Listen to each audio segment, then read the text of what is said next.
melewati tahap kedua, yaitu menggunakan dan mengoptimalkan teknologi tersebut. Jadi setelah paham, kita bisa menggunakannya. Nah, namun yang kita tuju itu bukan tahap 1 dan tahap 2 ini, tapi tahap ketiga, yaitu transformasi digital.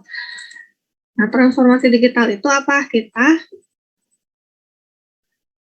bukan hanya menggunakan atau bukan hanya mengerti ya, tapi bisa membuat inovasi baru dengan kreativitas dalam domain tertentu. Misalnya kalau teman-teman ini kan program pendidikan prodinya itu kan manajemen, berarti dengan transformasi digital teman-teman bisa membuat inovasi baru, teknologi baru gitu di bidang teman-teman, yaitu di manajemen kayak gitu. Jadi harapannya setelah menyelesaikan mata kuliah ini, teman-teman bisa membuat inovasi baru gitu, menerapkan transformasi digital kayak gitu ya.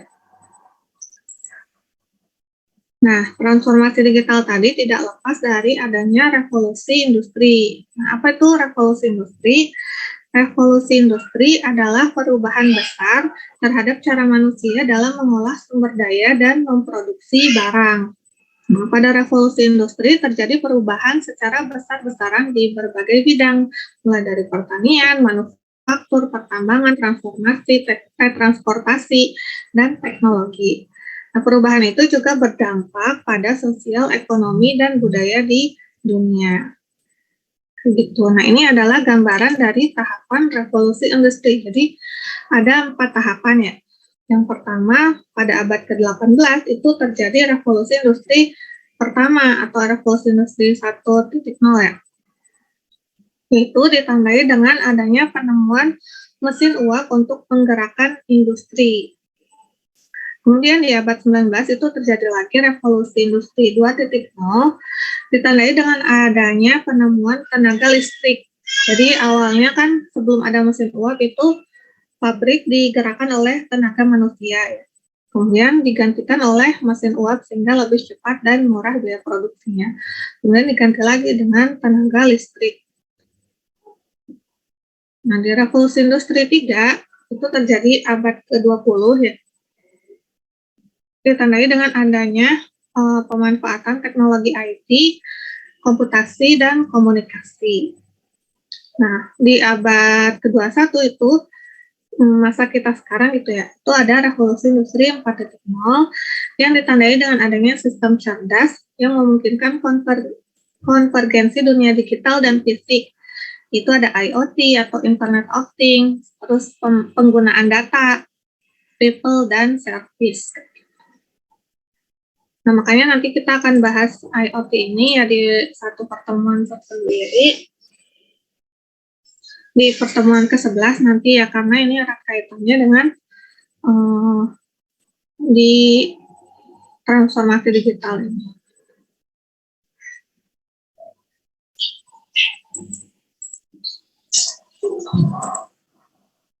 Nah, ini penjelasan lebih lanjutnya ya. Di revolusi industri 1.0 ini pada abad ke-18 itu ditandai dengan adanya penemuan mesin uap yang digunakan untuk proses produksi barang. Jadi dulu di Inggris itu awalnya menenun kain itu ya dengan menggunakan tenaga manusia. Nah, kemudian ditemukan mesin uap dan diterapkan ke dalam industri tekstil. Jadi, mesin uapnya itu digunakan sebagai alat tenun mekanis pertama yang dapat meningkatkan produktivitas industri tekstil. Jadi kan kalau pakai tenaga manusia tentunya lebih lama ya prosesnya. Dengan menggunakan mesin uap itu bisa mempercepat produksi kainnya itu. Nah, selain di bidang industri, mesin uap juga digunakan pada bidang transportasi. Nah, dulu kan untuk transportasi antar negara itu kan menggunakan kapal laut. Nah, awalnya kapal lautnya itu menggunakan tenaga angin yang pakai layar gede itu ya, layar gede yang digerakkan oleh angin. Jadi kalau pengen belok layarnya dibelokin, kalau pengen dipercepat layarnya diperbesar, kalau memperlambat layarnya perkecil kayak gitu ya. Nah, sejak penemuan mesin uap itu diterapkan pada kapal laut itu, sehingga proses transportasinya juga lebih efisien dan murah. Terus pada tahun 1776 juga James Watt menemukan mesin uap yang lebih efisien dibandingkan mesin uap sebelumnya. Dengan adanya mesin uap James Watt tadi, kapal dapat berlayar selama 24 jam penuh. Jika mesin uapnya itu bahan bakarnya itu kayu dan batu bara ya cukup. Sebelumnya kan sebelum ada penemuan mesin uap itu masih mengandalkan tenaga angin ya. Jadi kalau ada angin mereka bisa berlayar, kalau tidak ada berarti yang nggak bisa berlayar gitu. Tapi dengan menggunakan mesin uap, dia tidak mengandalkan tenaga angin lagi, bisa berlayar selama 24 jam penuh selama bahan bakarnya itu cukup. Tentu saja kan ini membuat transportasi lebih cepat dan murah gitu ya, sehingga si bangsa Eropanya itu bisa mengirim kapal perang ke seluruh penjuru dunia dalam waktu yang jauh lebih singkat. Sehingga negara-negara Eropa mulai menjajah kerajaan di Afrika dan Asia. Selain itu, penjajahan tersebut dampak lain dari revolusi, selain penjajahan, terdapat dampak lain dari revolusi industri, yaitu pencemaran lingkungan akibat asap, mesin uap, dan limbah-limbah pabrik lainnya. Jadi, selain mempercepat tadi industri tekstil, mempercepat transportasi, terus mempercepat mengirim kapal perang, tapi dampak negatifnya itu adanya penjajahan dan limbah, itu pencemaran lingkungan dari asap, mesin uapnya, sama limbah pabriknya. Itu sisi positif dan negatif dari revolusi industri yang pertama ya.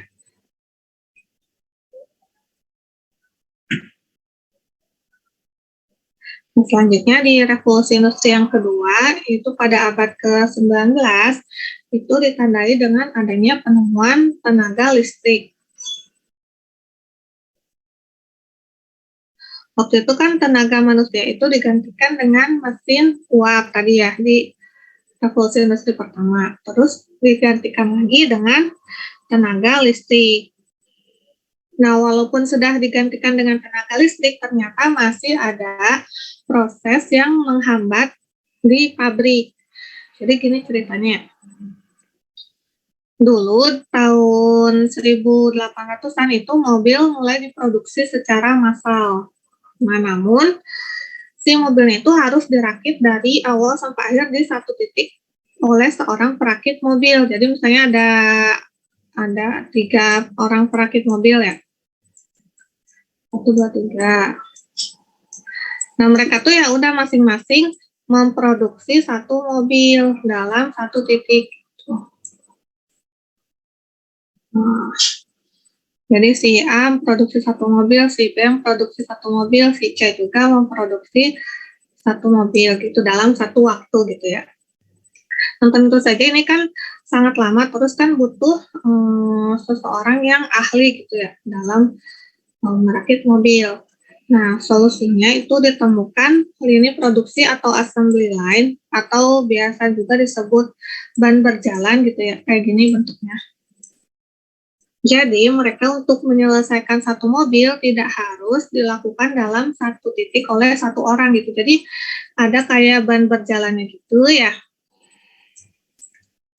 Ban berjalan, pura-puranya ini ban berjalan ya. Terus ini misalnya si A, ini si B, ini si C. Nah, si A misalnya bagian rangka mobilnya gitu ya. Rangka mobilnya. Terus si B misalnya bagian masangin ban. Terus si C misalnya bagian mesin mobilnya gitu ya. Atau desain interiornya, desain eksteriornya gitu. Jadi satu orang memiliki satu keahlian tersendiri gitu. Dengan cara ini lebih cepat dan lebih mudah gitu. Jadi satu orang tuh ya cukup mempelajari satu keahlian tertentu, misalnya bagian desain interior saja, atau bagian desain eksterior saja, atau bagian mesin saja gitu. Kalau yang ini, kalau cara pertama kan berarti satu orang harus ahli dalam semuanya gitu, bisa memproduksi satu mobil sendiri. Tentu saja itu membutuhkan orang yang benar-benar ahli, jadi sulit gitu untuk mencari tenaga kerjanya dan waktu yang lebih lama untuk memproduksi satu mobil. Selain itu, selain dibantu oleh ban berjalan tadi, karena dibantu oleh tenaga listrik, para perakit mobil ini jadi lebih mudah untuk memproduksi mobilnya dan biaya produksinya juga lebih murah dibandingkan dengan tenaga uap ya sebelumnya. Gitu. Nah, karena tadi sudah gampang gitu ya untuk produksi mobil, mereka juga memproduksi ribuan tank dan pesawat serta senjata untuk mendukung tadi yang proses penjajahan tadi ya. Gitu. Jadi selain mobil, mereka juga bikin tank, pesawat, senjata dengan menggunakan ban berjalan tadi, dengan menggunakan cara ban berjalan atau conveyor belt tadi ya. Ini cerita di Revolusi Industri 2. Jadi ditandai dengan adanya tenaga listrik sama ban berjalan. Ini sekarang tidak hanya digunakan untuk membuat mobil aja, tapi hampir semua pabrik pakai ini ya, pakai ban berjalan ini.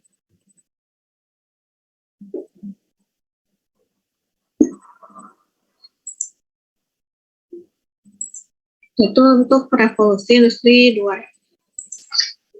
Selanjutnya di abad 20 itu ada Revolusi Industri ketiga yang ditandai dengan adanya pemanfaatan IT, komputasi, dan komunikasi ya. Kalau waktu Revolusi Industri kedua itu manusia masih memegang peranan penting ya, karena waktu di ban berjalan tadi kan setiap prosesnya itu butuh manusia. Tapi kalau di Revolusi Industri ketiga ini manusia tidak lagi memegang peranan penting. Jadi revolusi industri ketiga ini dipicu oleh mesin yang dapat bergerak dan berpikir secara otomatis seperti layaknya manusia ya, yang disebut komputer dan robot. Nah, salah satu komputer pertama yang dikembangkan di era Perang Dunia Kedua yang digunakan untuk memecahkan kode Nazi Jerman itu namanya Colossus ya. Namun bentuknya itu tidak seperti komputer yang kita temui saat ini, tapi dia kayak besar gitu bentuknya, menerima perintah lewat pita kertas, terus butuh daya listrik yang sangat besar yaitu 8.500 watt. Jadi jangan dibayangkan kayak komputer yang sekarang gitu ya. Tapi komputer yang dulu yang awal ditemukan itu bentuknya berbeda. Namun seiring perkembangan teknologi itu ditemukan penemuan ini ya semikonduktor, transistor, dan integrated chip. Itu membuat ukuran komputer semakin kecil, listrik yang dibutuhkan semakin sedikit, tapi kemampuan berhitungnya semakin canggih. Nah, sehingga bisa dipasang di mesin-mesin yang mengoperasikan lini produksi. Nah, komputer ini mulai menggantikan banyak manusia sebagai operator dan pengendali lini produksi. Nah, makanya tadi di awal, di revolusi industri ketiga ini, manusia tidak lagi memegang peranan penting, karena digantikan oleh komputer. Gitu.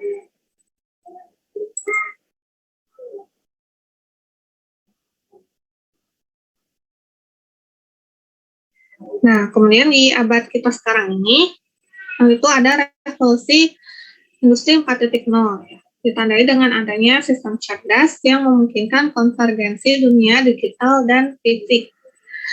Maksudnya konvergensi dunia digital dan fisik itu kayak ini ya, contohnya kayak Gojek dengan sistem ride sharing itu kan kita kalau pesen ojek itu tinggal kita pakai HP gitu ya, terus nanti si tukang ojeknya datang ke tempat kita. Itu contoh konvergensi dunia digital dan dunia fisik gitu ya. Dunia fisik itu dunia nyata kita yang saat ini. Nah, istilah industri 4.0 ini berasal dari sebuah proyek dalam strategi teknologi canggih pemerintah Jerman yang mengutamakan komputerisasi pabrik. Nah, pada industri 4.0, teknologi manufaktur sudah masuk pada tren otomasi dan pertukaran data.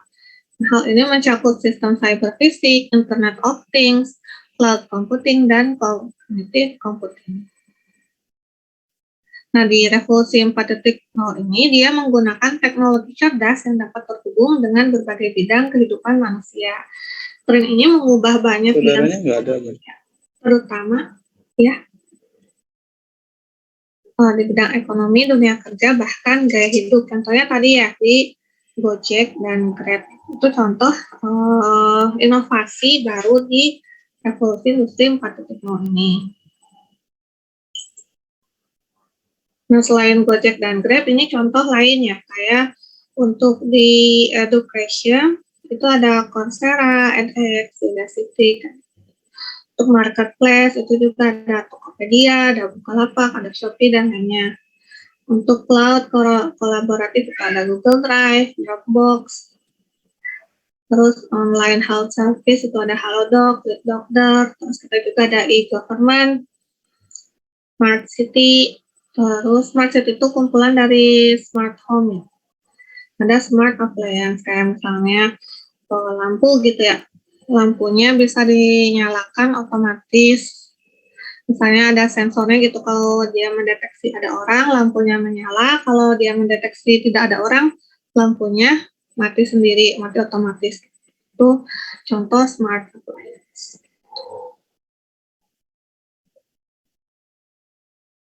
Ini contoh inovasi-inovasi yang ada gitu ya di revolusi industri 4.0. Gitu. Tentunya adanya inovasi itu memiliki ancaman dan peluang tersendiri ya.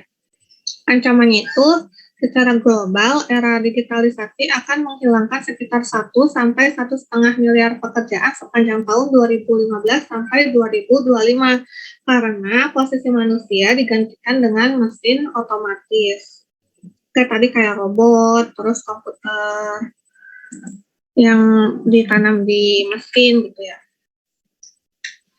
Kemudian diestimasi pada masa yang akan datang, 65% murid SD sekarang di dunia itu akan bekerja pada pekerjaan yang belum ada saat ini. Jadi benar-benar yang murid SD saat ini tuh harus punya persiapan matang gitu untuk nanti ketika dewasa gitu menghadapi dunia yang berbeda dengan saat ini. Karena perkembangan teknologi yang sangat pesat gitu ya. Ada peluangnya juga. Di era digitalisasi berpotensi meningkatkan peningkatannya tenaga kerja hingga 2,1 juta pekerjaan baru pada tahun 2025. Walaupun tadi tergeser ya, posisi manusianya tergeser oleh mesin otomatis, tapi ada peningkatannya tenaga kerja gitu. Tapi pekerjaannya pekerjaan baru. Mungkin kalau dulu kan tukang ojek ya tukang ojek biasa gitu, tapi kalau sekarang kan ada tukang Gojek, tukang Grab, itu pekerjaan baru kan, contoh pekerjaan baru. Terus karena adanya pemanfaatan teknologi IT kayak IoT kayak tadi ya, itu berpotensi mengurangi emisi karbon kira-kira 2,6 miliar metrik ton dari 3 industri elektronik, logistik, dan otomotif pada tahun 2015 sampai 2025. Itu menurut World Economic Forum. Jadi ini ancaman dan peluang yang ada gitu di era revolusi industri 4.0 ini.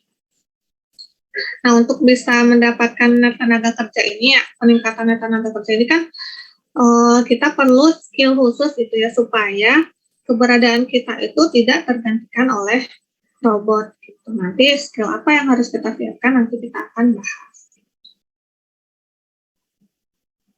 Sampai sini ada yang mau ditanyain dulu nggak?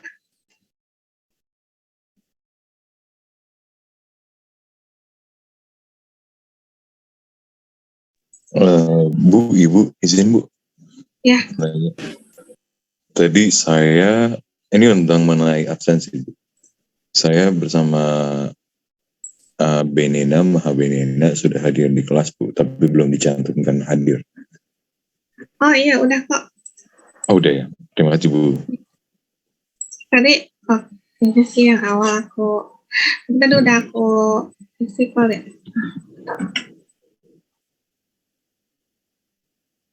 Ya, Indonesia.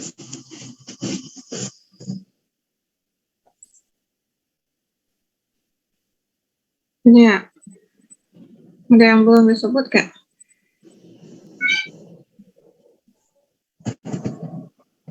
Udah semua sih. Baik Bu, terima Ada kasih Bu. 25 orang.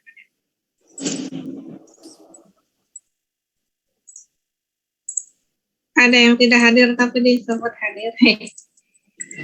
Muhammad kan hadir Bu. Ya? Muhammad kan hadir Bu. Ya.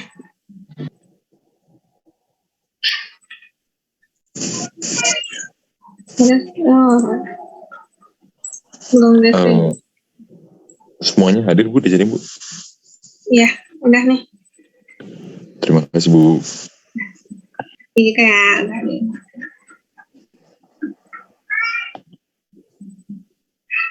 Bu, balik lagi Bu ke tadi pertanyaan yang untuk itunya. Untuk materi. Nggak, transformasi digital itu di bagian manajemen itu apakah memang diperlukan, apa memang kita hanya untuk belajar aja sih Bu, atau gimana? Karena kan kebanyakan ini manajemen itu kan gini Bu, kita lebih ke dalam memanage sebuah lingkup pekerjaan itu apakah emang pakai dalam dunia itu ya, revolusi industrinya itu? Iya. Iya, perlu. Soalnya aku nggak tahu sih manajemen itu kayak gimana ya, cuma teknologi IT itu perlu diterapkan di berbagai bidang. Nanti deh dijelasin kenapa itu perlu. Soalnya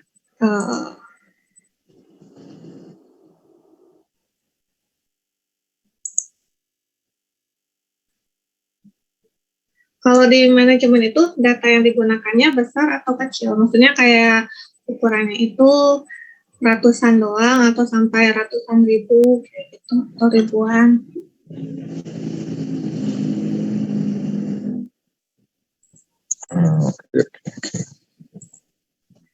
Oke.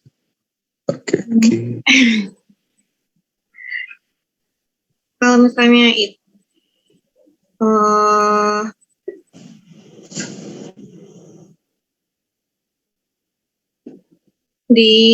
kalau di Telkom sendiri ada ini ya, ada namanya profesi data scientist. Di situ tuh data yang digunakan itu nggak hanya ratusan atau ribuan, tapi bisa sangat besar. Kayak tiap detik itu muncul data baru gitu. Makanya perlu kemampuan coding tadi.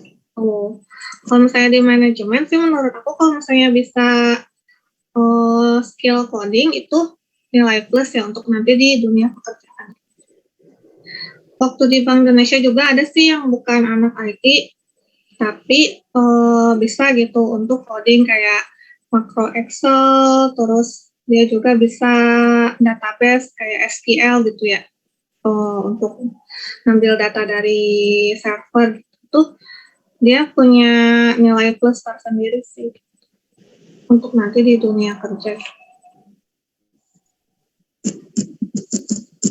Mungkin nanti di CV-nya bisa ditulisin skill coding Python gitu. Tapi nggak tahu sih, kalau aku juga nggak tahu kalau manajemen nanti kerjanya kayak gimana. Tapi menurut aku kalau punya skill coding itu Masya Allah, Aimah. sendiri tuh. Mungkin nanti yang bagian system thinking, critical thinking itu perlu juga. Selain coding juga belajar itu ya, bagaimana berpikir sistemik, bagaimana berpikir kritis. Terus kita juga mengenal teknologi-teknologi yang udah ada. Nanti siapa tahu kalian bisa bikin inovasi gitu di bidang studi kalian. Karena kan tujuan dari mata kuliah ini bukan hanya tahu teknologinya, bukan hanya bisa pakai, tapi bisa membuat inovasi.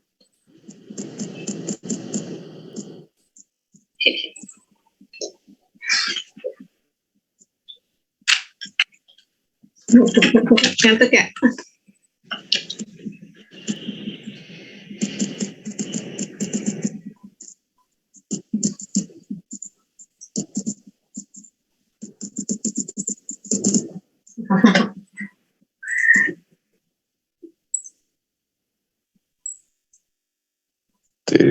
Jam. Gitu sih. Wah, jadi makan nggak Pak? Gimana caranya biar nggak ngantuk? Ini kalian emang kuliahnya malam-malam terus apa gimana? Cuma beli Jadwalnya gitu, Bu. Ya? Jadwalnya emang online Bu sekarang. Ada yang offline sih. Oh, ada yang offline ya.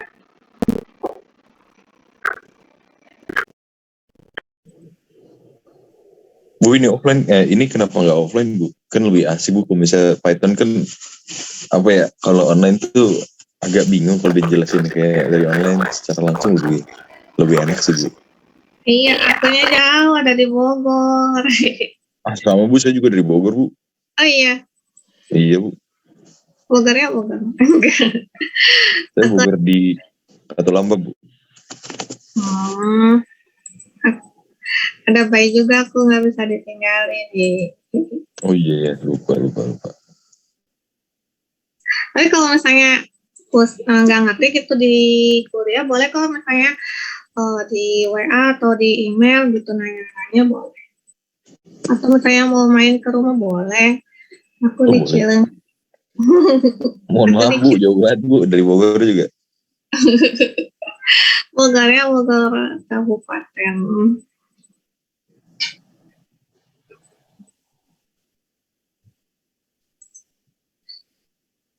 Tuh. Sebenarnya di internet itu banyak sih kayak tutorial gitu. Kalau misalnya kurang puas dengan materi di kuliah, pengen ini ya, pengen skripsi misalnya pakai Python gitu, boleh banget. Nanti kan kalau S2 atau S3 harus ada inovasi terus gitu ya di tesis sama disertasinya. Saya tahu mau bikin software A untuk menyelesaikan masalah manajemen di perusahaan A. Keren banget.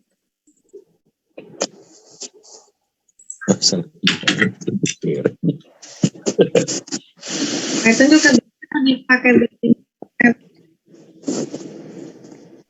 selain untuk mengolah data ya, aduh kelihatan banget. Selain untuk mengolah data, Python juga bisa untuk bikin web. Kalau dulu sih dosen aku pernah bilang ya, untuk bisa coding itu nggak perlu semua bahasa harus bisa gitu, cukup kuasai satu bahasa aja, misalnya Python aja, atau PHP aja, atau misalnya bahasa C aja gitu, atau Java aja gitu. Pokoknya kuasai satu bahasa yang kamu suka. Salah satu keunggulan bahasa Python ini mudah dimengerti. Merupakan salah satu bahasa yang paling mudah sih. Bukan menurut aku ya, menurut penelitian.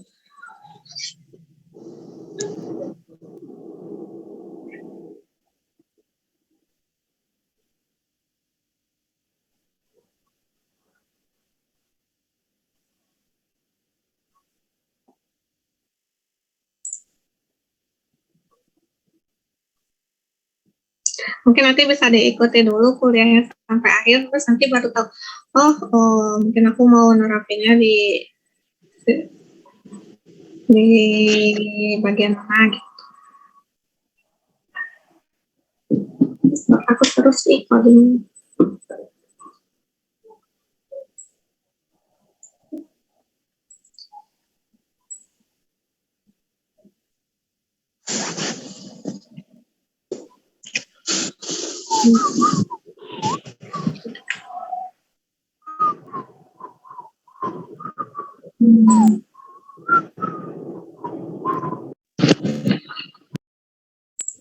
Udah Jos. Silent Jos, bisik Jos. Biar nggak ngantuk ya. Kalau saya mau sambil ngopi-ngopi boleh. Tapi usahakan jangan sambil rebahan ya. Nanti ketiduran. Lanjut lagi ya, di unsur utama perkembangan revolusi industri 4.0. Jadi ada beberapa unsur utama ya yang mendukung perkembangan revolusi industri 4.0 ini. Yang pertama, Internet of Things atau IoT itu. Jadi di IoT itu semua alat fisik atau mesin terhubung ke jaringan internet sehingga mampu mentransfer data antar perangkatnya gitu tanpa perlu bantuan manusia. Setidaknya ada 5 unsur IoT, yaitu kecerdasan buatan, konektivitas, sensor, dan keterlibatan aktif. Nanti kecerdasan buatan ini kita bahas di pertemuan ke-12 ya. Apa aja algoritma yang ada di kecerdasan buatan, terus plus minus dari algoritma itu, kecerdasan buatan itu apa, dan lainnya. Nanti kita akan bahas lebih lanjut ya di pertemuan 12. Nah, sensor konektivitas ini ya, kayak semua perangkat itu terhubung ke internet. Kayak misalnya rumah pintar terhubung ke internet, game terhubung ke internet, musik terhubung ke internet, itu konektivitas itu kan berarti ada jaringan yang menghubungkan si mesinnya tadi dengan internet. Kalau sensor tadi, contohnya kayak tadi yang lampu pintar itu, dia bisa mendeteksi ada orang atau tidak. Kalau ada orang, lampunya nyala. Kalau tidak ada orang, lampunya mati. Itu contoh sensor. Terus keterlibatan aktif, kita juga bisa kayak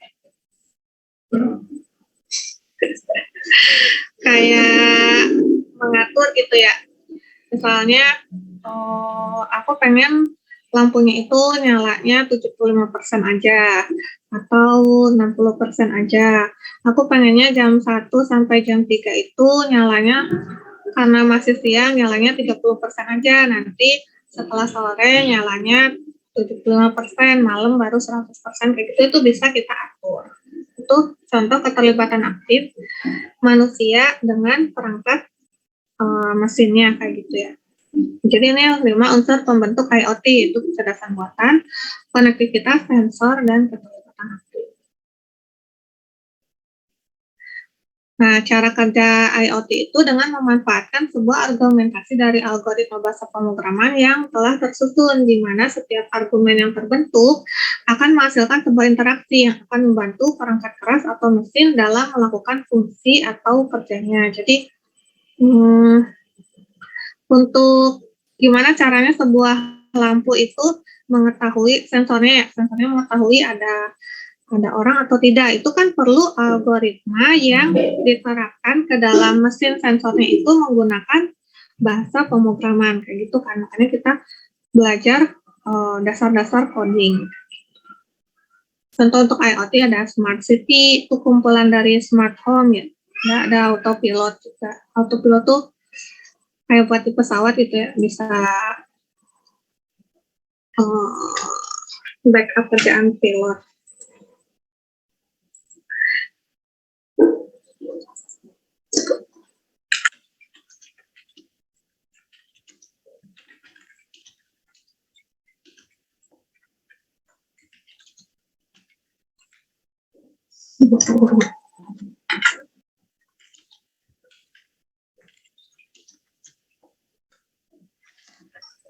Gitu.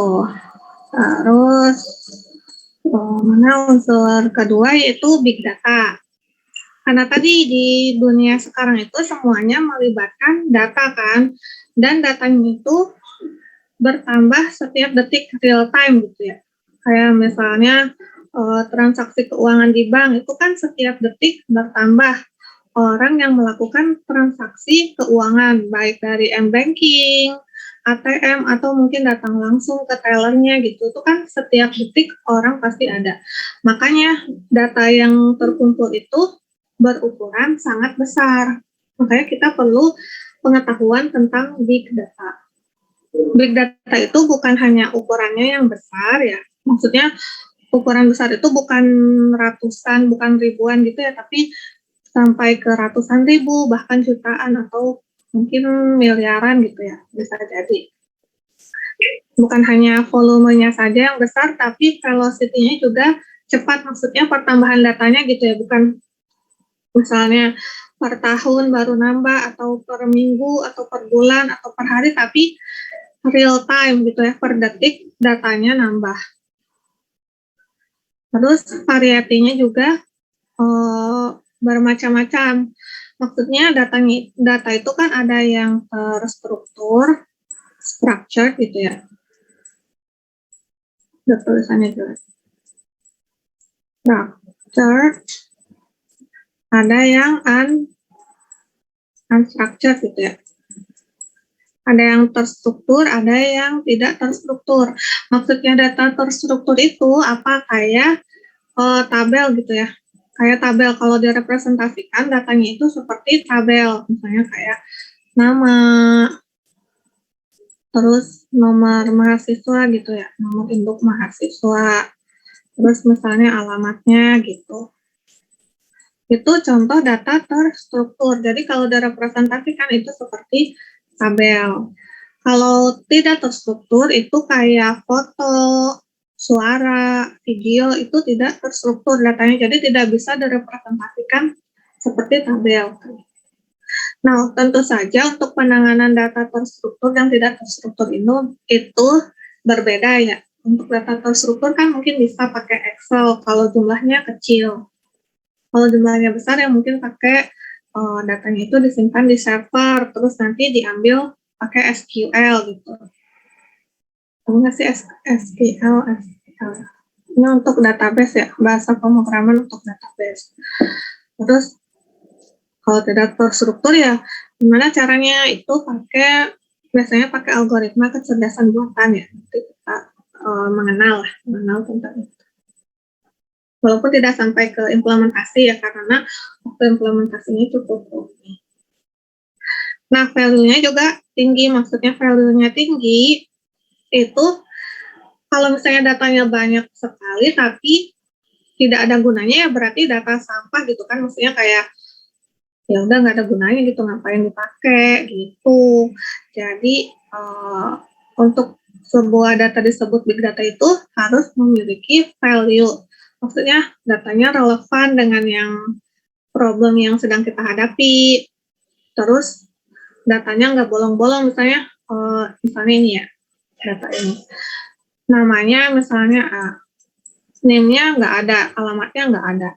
Atau misalnya namanya nggak ada, name-nya misalnya 1, 2, 3, alamatnya nggak ada. Ini kan data tidak lengkap, yaitu bisa dibilang data sampah juga, atau mungkin perlu penanganan lebih lanjut. Jadi yang dimaksud dengan value itu relevan dengan problem yang sedang kita hadapi, terus juga datanya lengkap.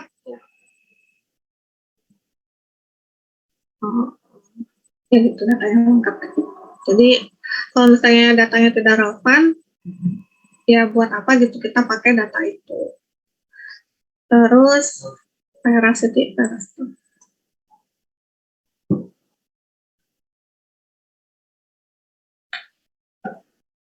veracity-nya juga tinggi.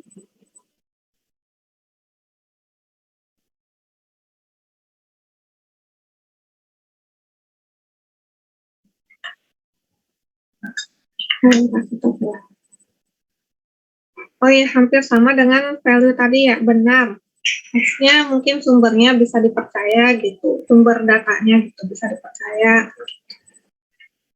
Jadi sebuah data disebut big data itu volumenya besar, velocity-nya cepat, variety-nya bervariasi gitu ya, bukan hanya data terstruktur, data tabel, tapi ada juga data yang tidak terstruktur. Terus value-nya juga tinggi, dan kebenaran sumber datanya itu harus bisa dipercaya. Nah, big data ini bisa disusun, diolah, dianalisa, dan disimpan. Tentu saja untuk mengolah big data itu beda dengan mengolah data biasa ya, karena ukurannya yang besar dan tadi bermacam-macam. Jadi nanti kita akan bahas nih pertemuan 14 ya, pertemuan 14 tentang Big Data. Nah, saat ini Big Data sudah banyak dimanfaatkan di berbagai jenis bisnis ya, biasanya untuk membuat ini kayak strategi marketing, kayak untuk prediksi misalnya ya, dari data 5 tahun terakhir, kita bisa memprediksi penjualan di bulan depan. Misalnya bulan depan ada peningkatan penjualan berdasarkan data yang tadi ya kita prediksi. Maka kita harus menyiapkan stoknya yang sesuai dengan prediksi tadi. Contohnya kayak gitu ya, strategi bisnisnya. Contohnya gitu.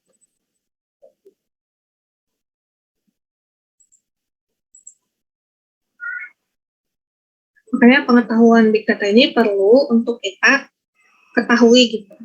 Setidaknya ya tahu aja gitu. Nanti mungkin di dunia kerja bisa diterapkan. Unsur yang ketiga itu augmented reality. Ini teknologi yang mengkolaborasikan benda maya baik yang 2 atau 3 dimensi ke dalam lingkup dunia nyata kita. Kemudian memproyeksikannya dalam waktu yang real time.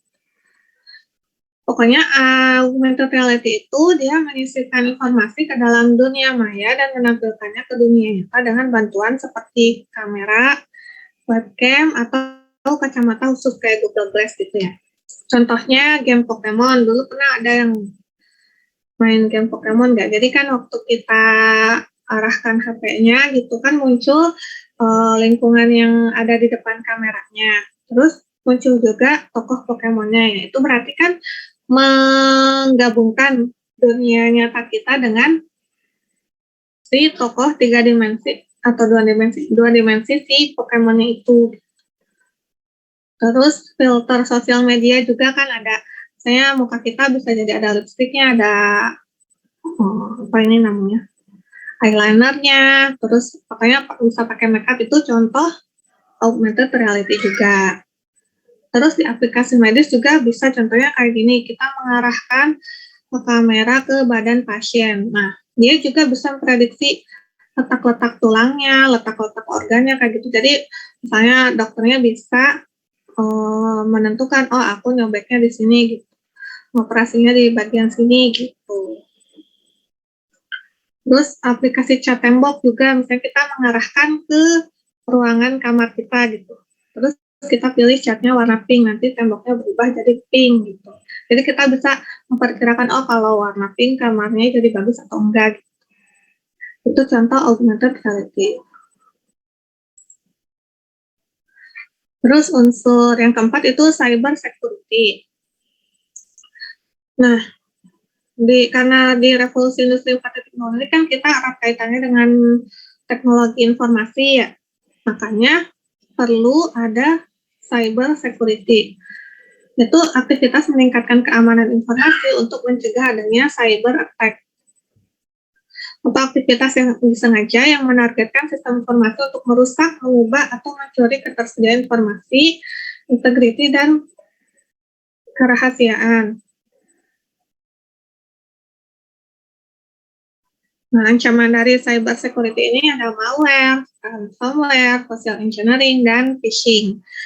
Contohnya kalau malware itu ada software berbahaya yang kalau kita install di komputer itu menyebar virusnya ke komputer kita gitu. Terus kalau ransomware itu hampir sama dengan malware tapi lebih berbahaya. Selain menyebarkan virus, dia juga bisa memblokir akses kita untuk membuka komputer atau file yang ada di dalam komputer kita. Nah, biasanya yang kena ransomware itu nanti sama si pembajaknya itu ya diminta sejumlah tebusan supaya kita bisa mengakses kembali komputer kita. Misalnya kasih aku 1 miliar, nanti aku bukakan aksesnya kan. Terus kalau social engineering itu istilah yang digunakan untuk menggambarkan serangan yang didasarkan oleh interaksi manusia. Singkatnya, social engineering memanipulasi pengguna untuk memberikan informasi sensitif seperti password, jawaban untuk pertanyaan keamanan dan lainnya. Contohnya ini mah, kan di IG kan suka ada ya stiker yang tunjukkan foto kamu bersama bestie kayak gitu ya. Ada nggak sih? Nah, Ada juga yang tunjukkan fotomu saat hamil gitu ya. Nah, ditambahin stikernya, terus nanti di belakangnya itu ada foto kita gitu. Nah, ternyata yang tunjukkan fotomu saat hamil itu digunakan oleh orang jahat yang punya fetish ibu hamil kayak gitu. Itu contoh social engineering ya. Jadi kita tuh nggak merasa memberikan informasi sensitif, padahal informasi yang kita berikan itu dipergunakan secara tidak baik oleh orang lain kayak gitu. Contoh social engineering ya. Terus contohnya lagi ada phishing, itu penipuan melalui email atau telepon ya. Bertujuan untuk mencuri data sensitif seperti nomor password, kartu kredit, dan lainnya. Jadi kayak lewat telepon, terus kayak kita tuh terhipnotis datang ke ATM, terus masukin password, terus transfer sejumlah uang ke rekening lain gitu. Itu contoh phishing ya. Kayak gitu. Nanti ini juga dibahas sih di pertemuan keberapa?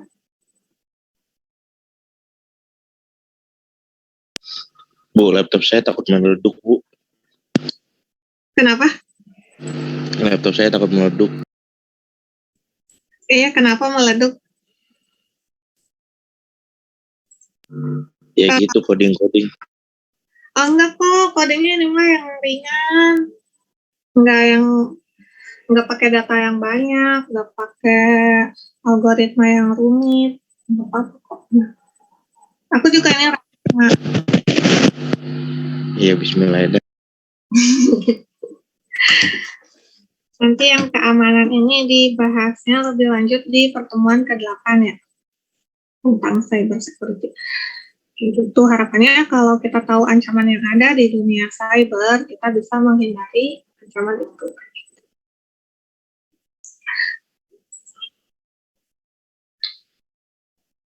Terus yang kelima ada artificial intelligence atau kecerdasan buatan yang nanti di pertemuan 12 kita belajarnya.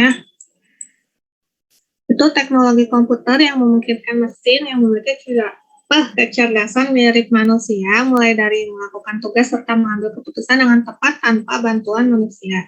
Secara garis besar, sebuah kecerdasan buatan itu dapat melakukan salah satu dari ini, yaitu acting humanly, thinking humanly, think rationally, sama act rationally. Jadi kayak bertindak seperti manusia, berpikir seperti manusia, berpikir rasional, bertindak rasional. Sebuah kecerdasan buatan itu tidak harus keempat-empatnya ya, tapi cukup salah satunya aja itu udah bisa disebut kecerdasan buatan. Kayak gitu. Oh iya kan mungkin yang kita bahas saat ini kayak wah berat banget gitu ya, tapi kita nggak, kalau di mata kuliah ini ya kita nggak sampai dalam gitu mempelajari ini, cukup mengenalinya saja gitu. Jadi untuk data yang kita pakai itu bukan data yang gede, untuk codingnya juga bukan bukan coding yang rumit gitu. Jadi nggak usah khawatir laptopnya kayak gimana gitu. Itu insya Allah kuat.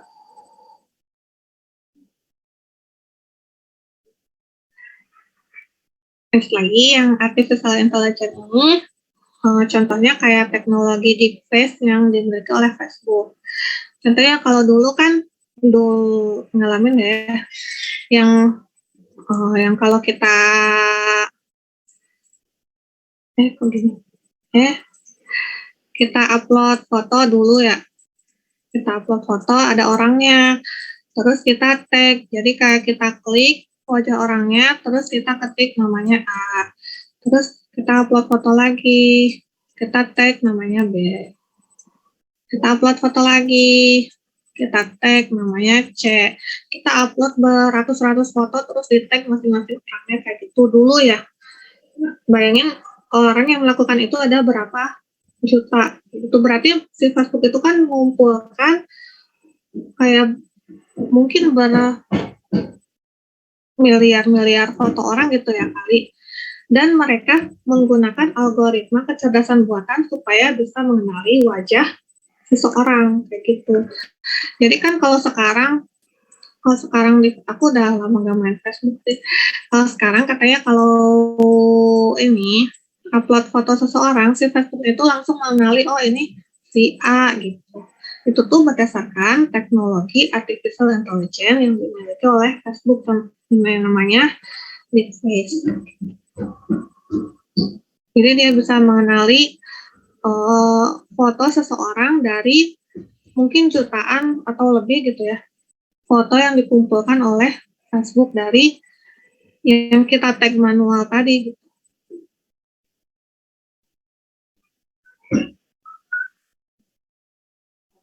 Kalau dulu aku pernah juga sih kayak upload foto terus ada tulisan apakah ini si A gitu, itu contoh itu ya teknologi di tadi. Terus ada juga rekomendasi produk e-commerce, itu kan contohnya kalau kita browsing misalnya tentang tas gitu, tiba-tiba pas buka e-commerce direkomendasikan produk-produk tas gitu, itu contoh artificial intelligence. Jadi dia kayak mengenali tingkah laku kita di internet, kemudian merekomendasikan produk di e-commerce gitu. Atau mungkin dulu kita browsing di e-commerce itu tentang tas, nanti setelah misalnya seminggu kemudian direkomendasikan diskon-diskon tas kayak gitu, itu contoh artificial intelligence di dunia e-commerce gitu. Terus ada juga asisten virtual kayak Google Assistant, Siri, dan Alexa, itu bisa kayak bercakap-cakap ya dengan kita, terus mengerti perintah kita gitu, dan bisa melakukan perintah dari kita. Itu contoh kecerdasan buatan juga. Dia bisa bertindak layaknya manusia, yaitu bercakap-cakap ya. Terus bisa juga berpikir seperti manusia, kayak misalnya disuruh buka WhatsApp, ya buka WhatsApp gitu. Ya, itu contoh dari kecerdasan buatan. Nah, terus ada juga additive manufacturing, itu teknologi percetakan 3 dimensi yang dilakukan oleh industri manufaktur, biasanya untuk membuat prototyping gitu ya. Nah, dengan additive manufacturing ini, mereka bisa membuat prototype dengan cepat dan lebih mudah. Terus ada juga integrated system, itu serangkaian proses yang menghubungkan sistem komputer dan software secara fisik dan fungsional. Nah, integrated system ini akan menyatukan antar komponen subsistem dalam sebuah sistem agar setiap bagiannya bisa berfungsi layaknya kesatuan sistem. Contohnya kayak ini kan orang satpam, dia kayak patroli lah gitu ya ke misalnya suatu perusahaan. Terus di masing-masing ruangannya juga ada CCTV, di gerbangnya juga ada CCTV. Terus ada ini kayak absen gitu untuk mengetahui siapa yang masuk, siapa yang keluar. Terus ada juga yang monitoring CCTV-nya. Terus ini juga tab yang pakai kartu karyawan gitu ya. Mungkin ini tombol darurat kayak gitu. Ini semuanya terhubung ke dalam satu jaringan, sehingga walaupun ini terlihat masing-masing, tapi mempunyai satu tujuan khusus, yaitu menjaga keamanan si perusahaan ini. Gitu. Itu namanya integrated system ya.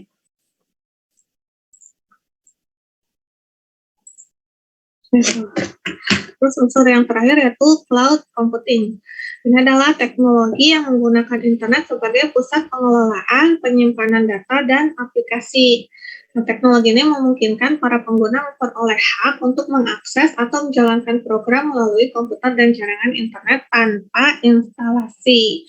Contohnya kayak di Google Drive itu kan bisa ya kita mengedit Word, file Word masing-masing gitu. Misalnya aku ngedit yang bagian ini, terus ada lagi orang lain mengedit bagian ini gitu. Itu contoh cloud computing ya. Jadi kita bisa mengakses, mengedit file secara remote.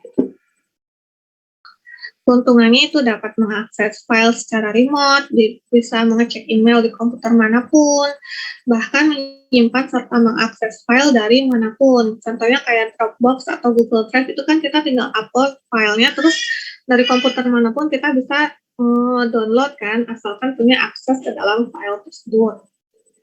Terus perusahaan yang menggunakan cloud juga dapat memangkas biaya secara signifikan karena tidak perlu menyewa atau membeli server. Gitu, terus bisa juga para karyawan menghemat ruang penyimpanan di laptop atau komputernya karena semuanya disimpan di cloud. Kalau di Adlin juga kan pakai kayak penyimpanannya gitu untuk menyimpan materi, terus mengupload tugas kayak gitu. Itu contoh cloud computing. Tadi ini 8 unsur yang mendukung perkembangan revolusi industri 4.0. Ada Internet of Things, ada big data, ada augmented reality, ada cyber security, ada artificial intelligence, ada additive manufacturing, integrated system, dan cloud computing. Di sini ada yang mau ditanyain dulu kan?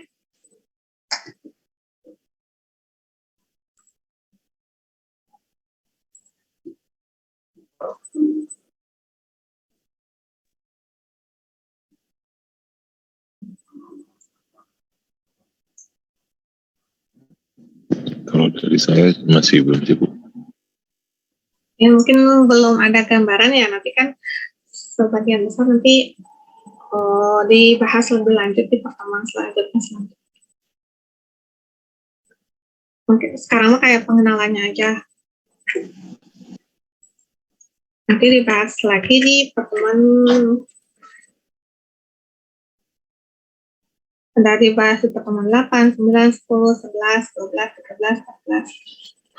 Untuk yang kayak gini misalnya artificial intelligence itu kan algoritmanya banyak, terus sampai ke penerapan codingnya juga. Nah, makanya di Ilkom itu dibahas di satu mata kuliah khusus, 3 SKS khusus gitu. Jadi untuk mata kuliah ini kita cukup mengenal aja, oh ada algoritma A, oh ada algoritma B, oh ada algoritma C. Ini digunakan untuk ini. Nggak sampai detail banget ya.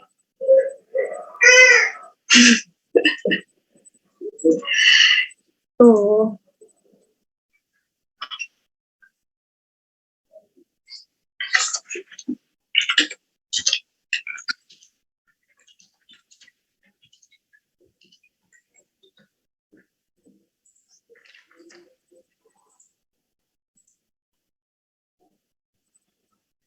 Mungkin banyak yang bertanya-tanya juga ya, apa ini maksudnya apa, nanti dibahas lebih lanjut ya. Karena mah pertemuan hari ini tujuannya cuma pengenalan aja.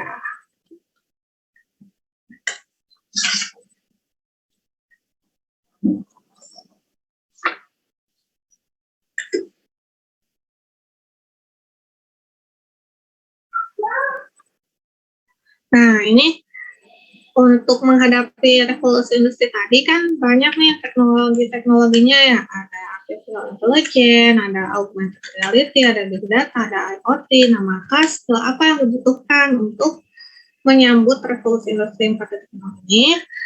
Yang menurut World Economic Forum, kemampuan yang paling utama itu adalah complex problem solving. Itu kemampuan untuk memecahkan masalah yang asing dan belum diketahui solusinya di dalam dunia nyata. Jadi karena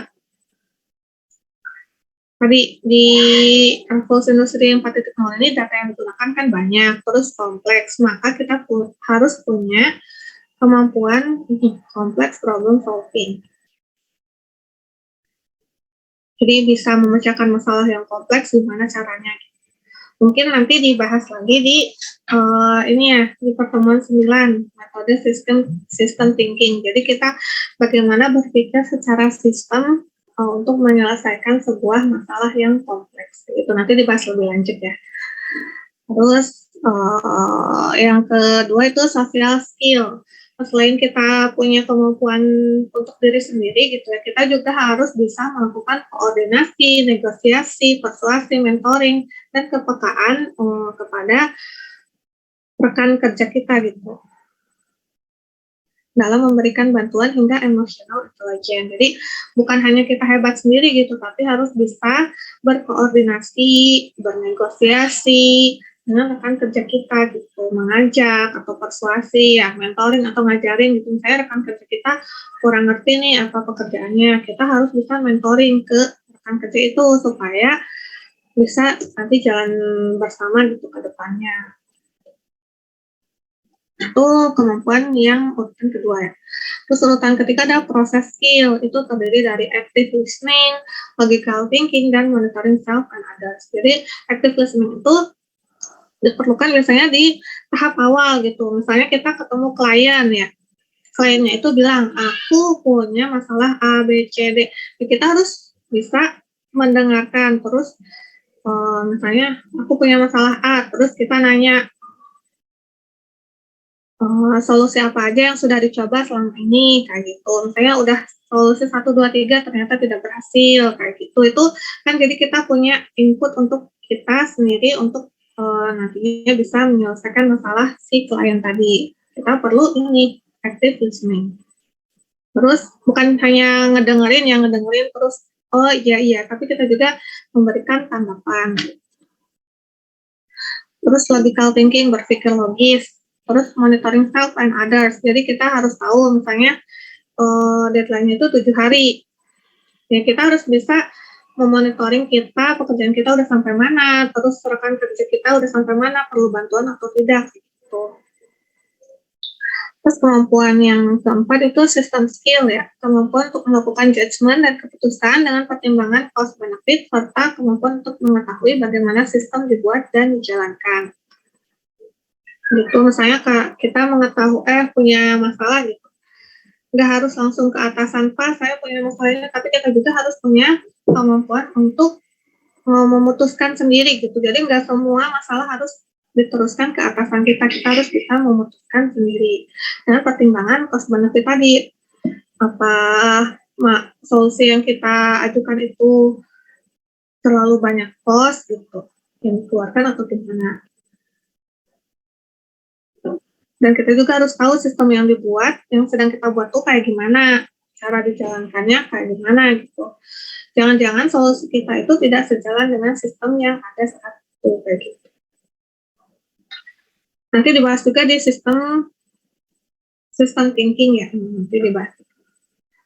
Terus yang terakhir itu cognitive abilities, yaitu skill yang terdiri dari cognitive flexibility, creativity, logical reasoning, problem sensitivity, mathematical reasoning, dan visualization.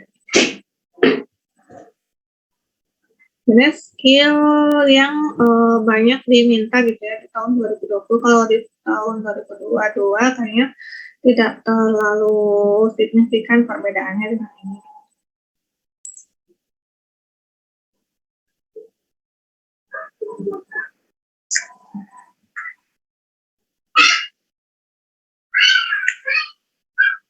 Kembali lagi tadi ke sejarah transformasi digital ya. Dulu istilah digital itu pertama dikembangkan itu menggunakan sistem numerik basis 2 yaitu 1 dan 0. Jadi dulu sampai sekarang juga sih sebenarnya komputer itu hanya mengenali angka 0 dan 1. 1 itu ada arus listrik yang mengalir gitu, 0 itu tidak ada. Jadi 1 itu kayak yang ini lampunya nyala, 0 itu tidak nyala kayak gitu. Tapi kalau karena perkembangan teknologi saat ini pesat gitu ya, jadi kita nggak perlu tahu komputernya lagi dalam kondisi nyala atau enggak gitu, si mesinnya itu ya. Ya udah kita cukup klik, terus tampilannya juga lebih mudah kalau untuk komputer saat ini ya. Kalau dulu komputernya itu bentuknya kayak gini.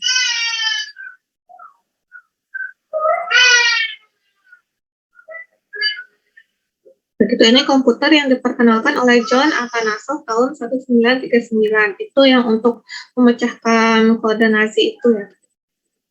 Dia menerima perintah lewat pita kertas, terus kita mengoperasikannya, nanti komputernya itu pakai bilangan biner. Tahu kan ya bilangan biner 1, 0, 1, 0 gitu. Nanti belajar juga sih tentang bilangan biner di yang ini, yang pertemuan keempat ya, apa itu bilangan biner. Nanti dibahas lebih lanjut ya. Pokoknya bilangan biner itu yaitu tadi 1 dan 0. Kayak bahasa mesin gitu, bahasa mesin ya. Nah, pada tahun 1950, perkembangan teknologi komputer mendorong proses digitasi semakin pesat. Pesatnya proses digitasi ditandai dengan adanya PC bermerek Simon tahun 1950 ya, ini bentuknya kayak gini. Terus Apple tahun 1977 bentuknya kayak gini ya, udah menyerupai PC saat ini ya.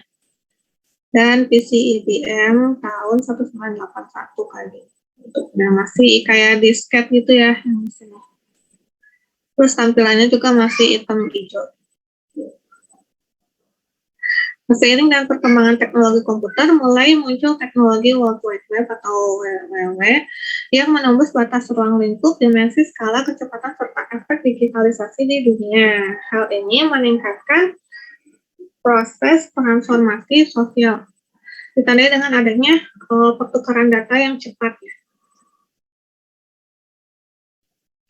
Nah, karena tadi perkembangan teknologi itu sangat pesat, nah, muncullah ini konsep disruptive innovation.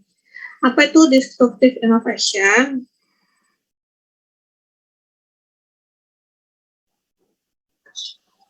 Nah, inovasi disruptif atau disruptive innovation itu adalah inovasi yang membantu menciptakan pasar baru, namun mengganggu atau merusak pasar yang sudah ada.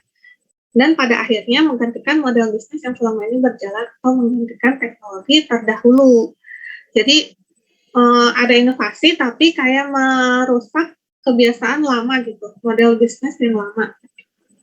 Nah, sektor yang terpengaruh itu antara lain sektor musik, film, media, pertanian, perikanan, kelautan, pertambangan, transportasi, logistik, pendidikan, hingga keuangan, semuanya terpengaruh oleh disruptive innovation ini. Nah, disruptive innovation saat ini tidak hanya menggantikan teknologi yang sudah ada, tapi juga sudah dapat merusak model bisnis yang selama ini berjalan. Nah, meskipun model bisnisnya itu tidak berhubungan dengan teknologi digital ya, tapi dia juga bisa terpengaruh. Contohnya kayak gini ya, dulu kan kita mau ngambil gambar gitu, ngambil foto itu pakai kamera. Kalau sekarang cukup pakai HP. Jadi keberadaan kamera itu agak tergeser gitu ya, tersingkirkan. Kalau dulu pengen tahu jalur itu pakai kayak alat GPS gitu ya, atau mungkin dulunya lagi pakai peta. Tapi kalau sekarang cukup buka Google Maps atau Waze gitu ya. Jadi keberadaan ini agak tersingkirkan juga. Contoh lain kayak ini taksi. Kalau dulu kan pengen naik taksi itu kita kayak nunggu di pinggir jalan gitu ya, terus taksinya lewat terus kita taksi gitu. Tapi kalau sekarang cukup pakai HP kayak di kalau dulu ada Uber kali, kalau sekarang Gojek, Grab. Nah, ini contoh konsep disruptive innovation lainnya. Kayak dulu kalau kita pengen belajar kan ke perpus, nyari bukunya, nyari ensiklopedia, nyari buku pelajaran. Kayak gitu. Kalau sekarang kan kalau pengen tahu sesuatu ya langsung ke Wikipedia, langsung ke Google, langsung ke YouTube, langsung di ketik aja kita pengen tahu apa gitu. Jadi keberadaan buku-buku ini agak tersingkirkan. Terus kalau dulu kita pengen baca koran, pengen baca berita itu kan beli koran ya. Banyak kayak yang menjajakan koran gitu di pinggir jalan. Tapi kalau sekarang pengen baca berita ya udah langsung aja ke web korannya gitu, atau di IG atau Facebook juga banyak berita yang terkini gitu ya. Atau pengen nonton beritanya ya langsung ke YouTube kayak gitu. Itu berarti keberadaan korannya itu tersingkirkan dengan adanya teknologi ini. Terus mungkin yang tadinya kerjanya jualan koran gitu agak tersingkir gitu ya. Jadi profesinya itu beralih, terancam gitu dengan adanya teknologi internet. Terus dulu kalau mau ngambil foto itu pakai kamera, sekarang pakai HP aja.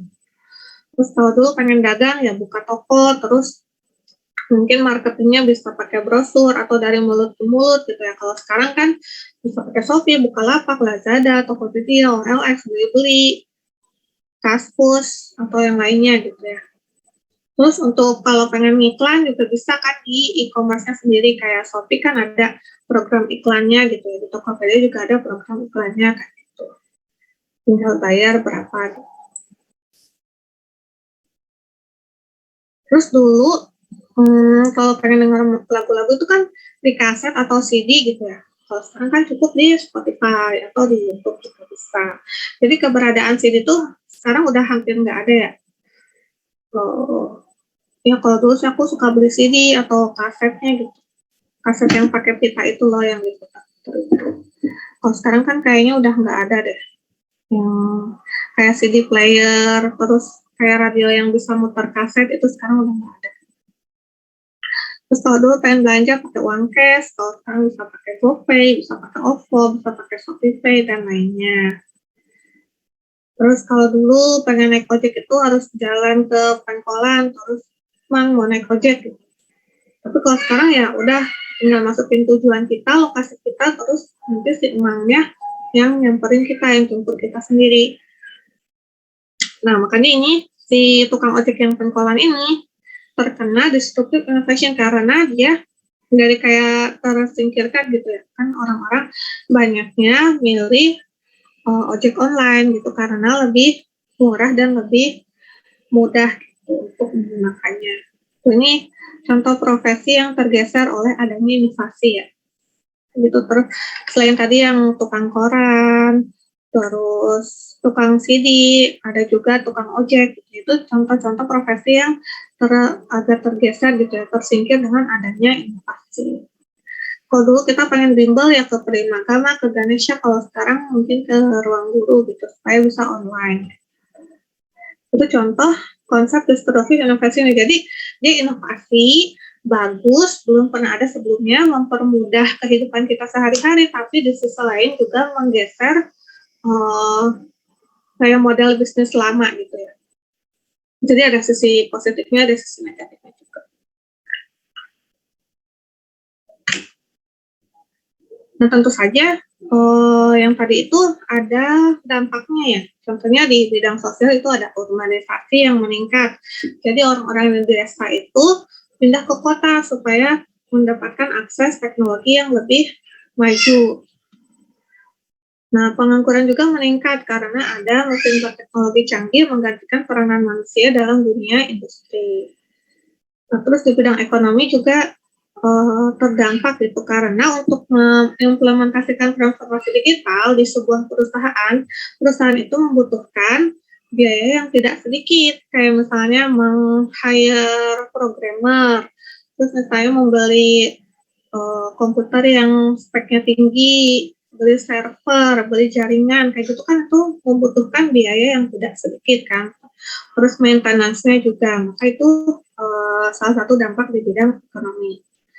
Namun kalau misalnya sebuah perusahaan itu menginvest dana di transformasi digital, maka dia akan meningkatkan efisiensi dan produktivitas dengan cepat.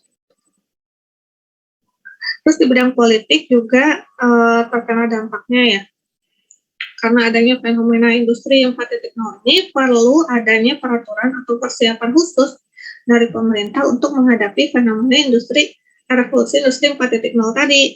Seperti contohnya kayak tenaga kerja Indonesia itu dibekali skill operasional mesin serta pengetahuan dasar yang relevan. Kayak mungkin salah satu tujuan dari kuliah ini juga untuk itu ya, untuk membekali diri kita dengan skill supaya nanti setelah lulus bisa menghadapi dunia kerja yang di revolusi industri 4.0 ini. Nah, menurut Jack Ma, itu bisnis yang tidak segera beradaptasi dengan era digital akan tersingkir karena sekarang kan semua pakai teknologi digital ya, semua terhubung ke internet. Terus teknologi yang dipakai udah canggih. Jadi kalau misalnya kita punya bisnis atau perusahaan gitu yang tidak segera beradaptasi dengan era saat ini, itu akan tersingkir. Contohnya kayak tadi ya, contohnya bukan perusahaan, kayak ojek ini. Kalau si ojeknya ini tidak beradaptasi dengan teknologi yang ada, misalnya dengan ikut Grab atau Gojek, kan dia akan tersingkir sendiri. Itu contoh dari pernyataan Jack Ma tadi ya. Berarti pernyataan Jack Ma tadi benar. Maka penting adanya transformasi digital. Karena saat ini semua perusahaan di dunia itu sedang berlomba-lomba untuk melakukan transformasi digital. Jadi kalau misalnya kita enggak segera, kalau misalnya kita punya perusahaan ya tidak segera melakukan transformasi digital ya akan tertinggal. Terus kalau misalnya kita masuk perusahaan nggak mengerti gitu tentang transformasi digital akan tertinggal juga. Maka jika tidak melakukan sedini mungkin dikhawatirkan akan terlambat nantinya. Sederhananya perusahaan kita tidak akan bangkrut karena investasi ke transformasi digital karena tadi kan butuh biaya yang besar ya untuk melakukan transformasi digital tadi. Namun, jika kita gagal atau terlambat melakukan transformasi digital, maka dikhawatirkan perusahaan itu akan susah bertahan, bahkan gulung tikar. Nah, kalau misalnya transformasi berhasil, perusahaan kita akan berkembang lebih cepat berkali-kali lipat. Gitu ya, teorinya. Menurut Presiden Jokowi juga di dunia sekarang itu bukan yang besar mengalahkan yang kecil, bukan yang kuat mengalahkan yang cepat, tapi yang bukan yang kuat mengalahkan yang lemah, tapi yang cepat mengalahkan yang lambat. Kuncinya kita harus cepat menyesuaikan diri, cepat beradaptasi gitu ya. Bukan karena kita besar, kita kuat gak akan kalah, tapi justru yang cepat mengalahkan yang lambat. Jadi walaupun kecil, walaupun lemah, tapi kalau cepat beradaptasi dia akan menang nantinya. Contohnya ya besar versus cepat. Contohnya dulu kan Nokia itu merek handphone yang paling paling diminati, perusahaan paling besar dulu. Terus ada teknologi Android. Nah, si Nokia ini menolak memakai Android karena dia merasa udah sangat besar gitu ya perusahaannya. Sedangkan Samsung dulu kan perusahaan kecil. Dia cepat beradaptasi dengan menggunakan teknologi Android tadi, dia berhasil menjadi brand favorit saat ini dengan menggunakan Android itu, menyingkirkan Nokia itu. Jadi istilahnya Nokia itu besar, Samsung itu cepat beradaptasi, yang menang pada akhirnya adalah Samsung. Contoh tadi ya yang cepat menerapkan transformasi digital, dia yang menang. Nah, di bidang keuangan juga, manajemen itu bidang keuangan, di bidang keuangan juga menurut Sri Mulyani itu peran profesi keuangan bisa digantikan oleh robot pada periode mendatang. Jadi kita harus punya skill nih supaya tidak digantikan oleh robot. Yang dimaksud dengan robot ini bukan hanya mesin yang bentuknya kayak manusia gitu ya, tapi komputer yang bisa berperilaku, berpikir seperti manusia itu disebut robot juga. Jadi nggak harus bentuknya kayak manusia ya, tapi komputer biasa juga bisa disebut robot asalkan dia punya kemampuan untuk berperilaku dan berpikir seperti manusia. Jadi skill apa nih yang harus kita punya supaya tidak tergantikan oleh robot?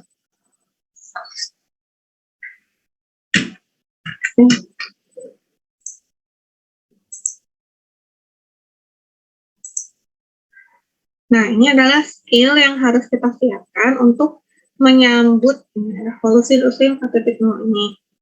Yang pertama yaitu descriptive analysis. Itu adalah proses data analitik untuk mendapatkan gambaran umum dari data yang sudah dikumpulkan. Ini adalah model yang membantu untuk memahami apa yang terjadi dan mengapa. Contoh dari descriptive analysis adalah Google Analytics. Jadi, contohnya descriptive analysis itu adalah kita memahami betul-betul data yang sedang kita pegang dan bisa memberikan gambaran umum kepada orang lain, misalnya dalam bentuk grafik gitu ya, atau dalam bentuk laporan kayak gitu. Pokoknya menjelaskan data yang ada saat ini. Itu disebut descriptive analysis. Nah, beda dengan predictive analysis. Jadi kalau predictive analysis itu adalah data analitik yang memberikan hasil prediksi tentang sesuatu yang akan datang dengan peningkatan daya komputasi dengan kemampuan menjalankan ratusan atau ribuan model dengan cepat dan padat. Teknik prediktif seperti support vector machine, neural network, random forest, ini adalah contoh-contoh algoritma machine learning. Kayak support vector machine, neural network, random forest itu adalah algoritma machine learning.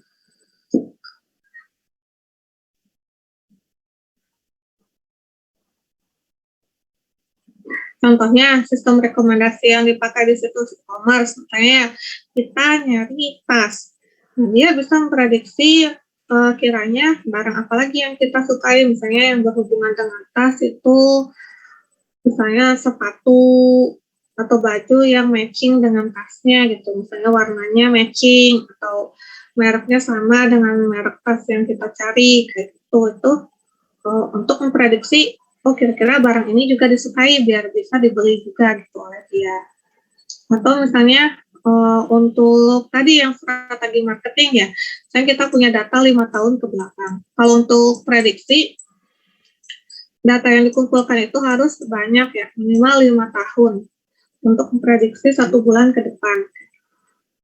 Supaya hasil prediksinya akurat gitu ya. Karena kan di dalam data itu ada musiman, ada itulah. Minimal 5 tahun untuk memprediksi 1 bulan ke depan ya. Misalnya kita punya data 5 tahun ke belakang, terus kita pengen prediksi bulan depan kira-kira penjualannya berapa gitu. Ternyata setelah menggunakan algoritma machine learning ini atau misalnya pakai metode statistik, itu kan ada yang metode statistik untuk forecasting ya.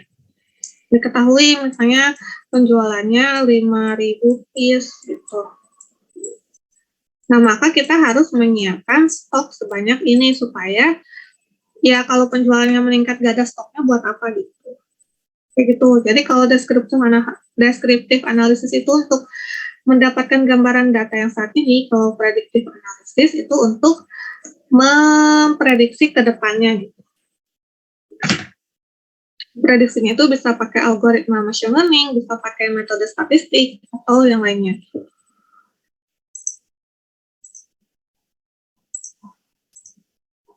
Terus kita juga harus bisa menganalisis unstructured data. Kayak tadi ya, kalau data terstruktur itu seperti tabel, kalau data tidak terstruktur itu kayak teks, foto, video ya. Dimana kita bisa menganalisis unstructured data itu juga penting bagi kita. Karena saat ini kan data yang ada itu bukan hanya bentuknya tabel ya, tapi ada teks. Ini ada kalau di Ilkom itu belajar ini ya, kayak natural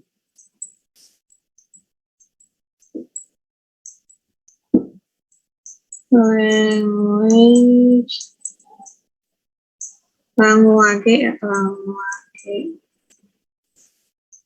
processing, natural language processing ya. Itu tuh kayak menganalisis teks, temu kembali informasi, ada temu kembali informasi juga. Nah, ini tuh untuk menganalisa misalnya ada sebuah teks itu didapat dari Twitter ya, dari Twitter. Kita bisa crawling datanya kan, ngambil data dari tweet, jutaan tweet yang dibuat oleh orang-orang, terus kita bisa menganalisis sentimen dari teks itu, misalnya ya untuk misalnya untuk pemilihan presiden gitu ya, kita bisa tahu dari tweet orang-orang Indonesia misalnya, dipilih ya Twitternya dari Indonesia saja.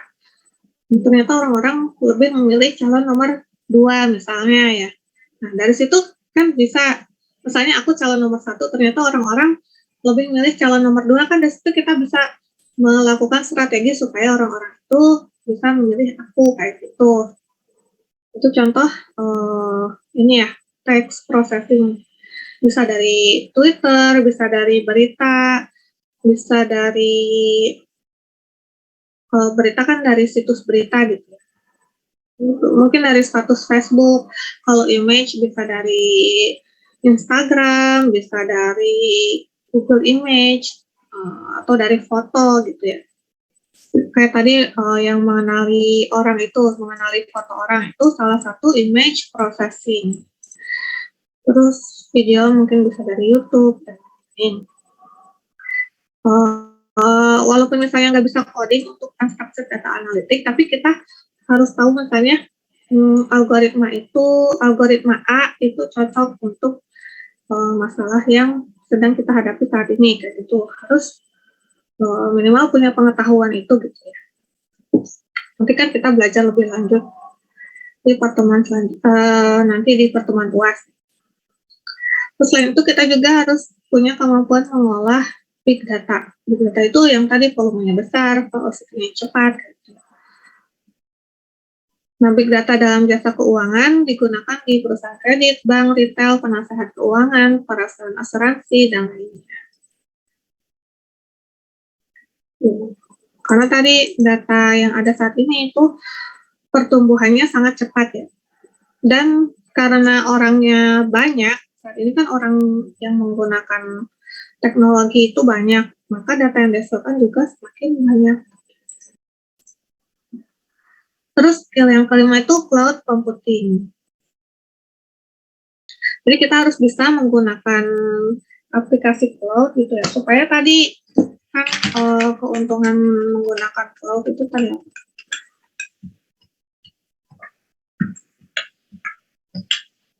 Nih ya, supaya bisa mengakses file dari mana aja, jadi kita nggak perlu bawa-bawa laptop atau PC kita gitu ya, tapi kita cukup menggunakan laptop lain, kita bisa mengakses file kita dari mana saja. Terus memangkas biaya operasional, terus menghemat ruang penyimpanan di laptop, terus bisa berkolaborasi juga dengan orang lain, gitu, dengan rekan kerja kita. Pada udah tahu kan ya kayak Google Drive, kayak gitu. Itu kan udah pada tahu ya. Terus kita juga harus punya pengetahuan tentang artificial intelligence atau kecerdasan buatan ya. Terus punya juga pengetahuan tentang enterprise risk management. Itu kemampuan organisasi untuk memahami dan mengendalikan resiko yang diambil untuk mengelola strategi bisnis, ditambah dengan akuntabilitas atas resiko yang diambil. Manfaatnya adalah menambah perspektif dan fokus pada manajemen risiko di seluruh lini perusahaan. Jadi ini skill-skill yang kita butuhkan ya.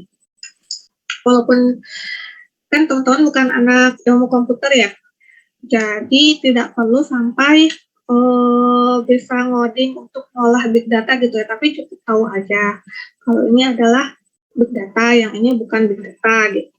Terus cara ngolah big data itu bisa pakai cara A, bisa pakai cara B, bisa pakai cara C. Kalau udah tahu kayak gitu kan tinggal misalnya manggil programmer gitu untuk mengolah data itu gitu.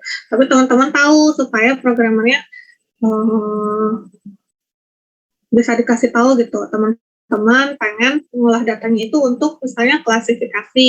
Caranya yang pertama datanya dibersihkan dulu.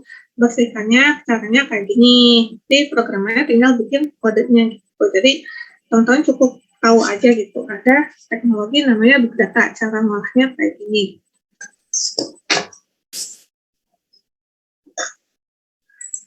Udah, sampai sini ada yang bertanyain nggak? Masih ngantuk nggak?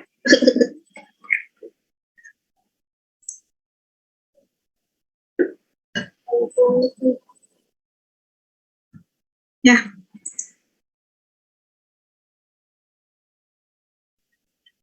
Untuk grup WhatsApp, boleh aku, gimana ya, siapa yang mau bikin grupnya? Aku ngapain?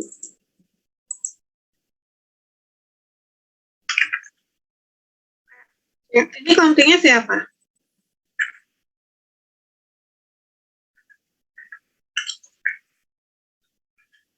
Delapan sembilan lima. Ini coba dibikinin grup ya. Ini aku nomornya.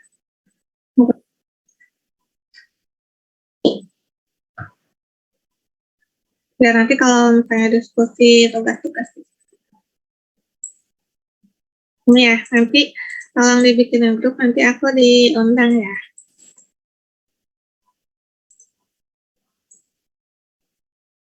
Atau boleh juga kalau mau nanya lewat email, misalnya lagi ngoding terus ada error, bisa di screenshot, terus dijelasin, Bu ini kenapa error. Lewat email juga boleh, lewat WA juga boleh. Ya,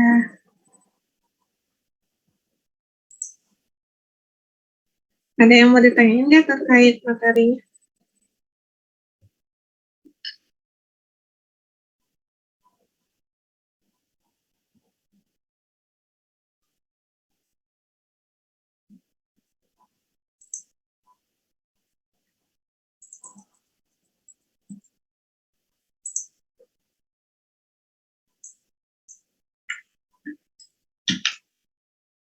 Kalau ada, ya aku ada tugas ya biar makin paham apa itu transformasi digital.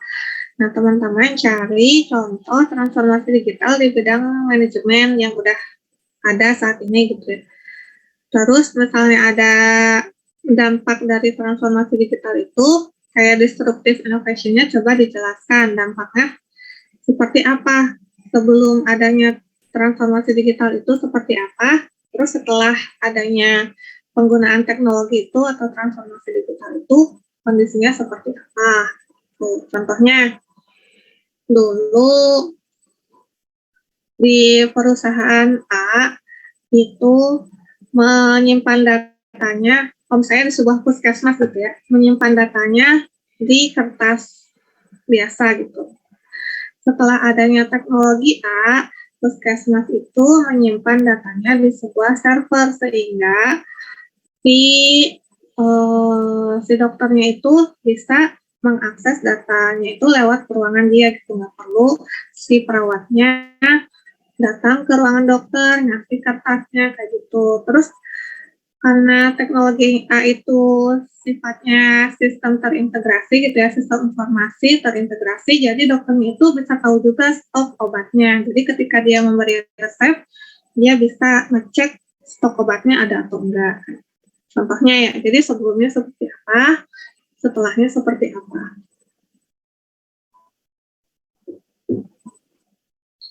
Di bidang ini ya, program studi teman-teman, ada yang mau ditanya tentang tugasnya? Dijelaskan aja di Word ya, nanti dikirim di editing, dikumpulkannya minggu depan ya.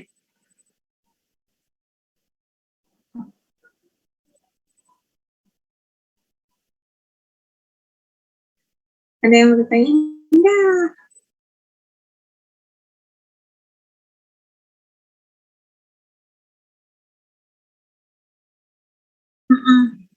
Iya, kayak ya,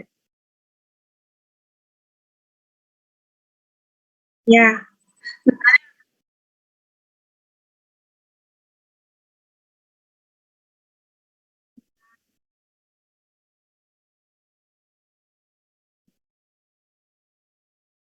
ya, tuh, ya. Terus misalnya ada sistemnya itu ada stok obatnya juga, terus ada kayak rekam medisnya juga sebelumnya gitu. Jadi dokternya tahu, oh dia ternyata alergi A, B, C, jadi jangan dikasih obat ini. Gitu. Nah, yang lain ada yang mau ditanyain? Kalau nggak ada mungkin nanti kalau misalnya ada yang kurang jelas langsung aja WA ya. Nanti aku balas. Kalau nggak ada cukup sekian aja dulu pertemuan hari ini ya. Makasih ya semuanya, maaf kalau ada salah ya. Assalamualaikum warahmatullahi wabarakatuh. Waalaikumsalam warahmatullahi wabarakatuh. Terima kasih, Bu. Terima kasih, Bu.